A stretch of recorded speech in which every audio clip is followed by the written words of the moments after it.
Vic Manuel sa Converge o Titan Ultra. Ang mga kamakailang post sa Facebook ni Vic Manuel ay nagbunsod ng espekulasyon na maaari siyang bumalik sa PBA. Iminumungkahi ng mga post na kamakailan ay nakipagpulong siya sa isang hindi pinangalanan koponan, na nagpapahiwatig ng posibleng interes sa kanyang mga serbisyo. Binanggit din ni Manuel na pinag-iisipan pa niya ang mga bagay-bagay, na nakadagdag sa intriga na bumabalot sa susunod niyang gagawin. Sa ngayon, ang pagkakakilanlan ng koponan ay nananatiling hindi alam, na pinapanatili ng mga tagahanga na hulaan kung saan siya maaaring mapunta. Kung titingnan ng mga magkakasunod na post ni The Muscleman Vic Manuel, ay tila legit na talaga ang pagbabalik nito sa PBA. Wala pa ding nababanggit na koponan, at kung pagbabasehan ang kanyang mga post ay tila nagpapawatig na baka may chance na sa Converge Fiber X Years ito mapunta, koponang Pele sa big man rotation mula nung na-injured si Justin Arana. Kung totoo ngang makabalik si Vic at kung sa Converge nga ito mapunta, ay malaking tulong ito kina Justin Baltazar at Larry Muyang, at mas lalakas pa sa pagbabalik ni Justin Arana.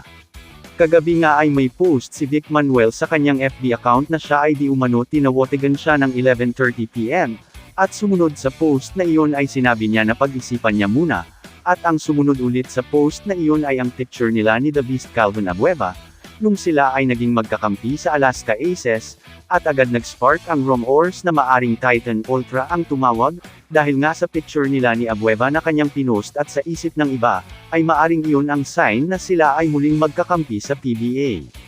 Ngunit kanina, nag-post si Muscleman ng birthday greeting, sa dati niyang naging coach at kasalukuyang assistant coach ng Converge Fiber X Years na si Danny Ildefonso, at may nakalagay dito na see you soon, kung saan ang picture na kanyang ginamit ay mula sa isang Alaska game noon, at ngayon ay palaisipan ulit kung Converge kaya ang tumawag kay Vic Manuel.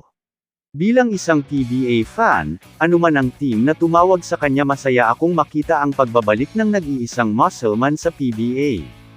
Kung Titan man ito o ibang team pa, ay ayos lang din dahil siguradong malaki pa rin ang iaambag ni Vic Manuel sa kanyang magiging team. Si Vic Manuel ng PBA ay kilala bilang isa sa pinakamalakas at pinakakonsistent na power forward ng liga. Tanyag siya sa kanyang physical na laro, mabilis na footwork, at kakayahang makapuntos sa ilalim gamit ang kanyang paboritong spin move at matibay na body control. Madalas siyang tawaging The Muscleman, dahil sa kanyang lakas, at agresibong estilo na nagpapahirap sa mga bantay. Sa iba't ibang kopo ng kanyang napuntahan, naging mahalagang piraso siya, kapwa sa opensa at depensa, dahil kaya niyang kumuha ng rebounds, magbigay ng inside scoring, at maglaro ng may mataas na enerhiya bawat minuto sa court. Ang kombinasyon ng power, hustle, at efficiency ni Vic Manuel ang dahilan kung bakit siya patuloy na kinikilala bilang isa sa mga elite frontcourt players sa PBA. Ngayon tapos na ang kampanya nila sa MPBL, di malayong magbalik nga ito sa PBA, alinman sa Converge o Titan Ultra. Maliban na lang din, kung may ibang koponan pa, ang magnanais sa kanyang serbisyo. Kamusta mga idol?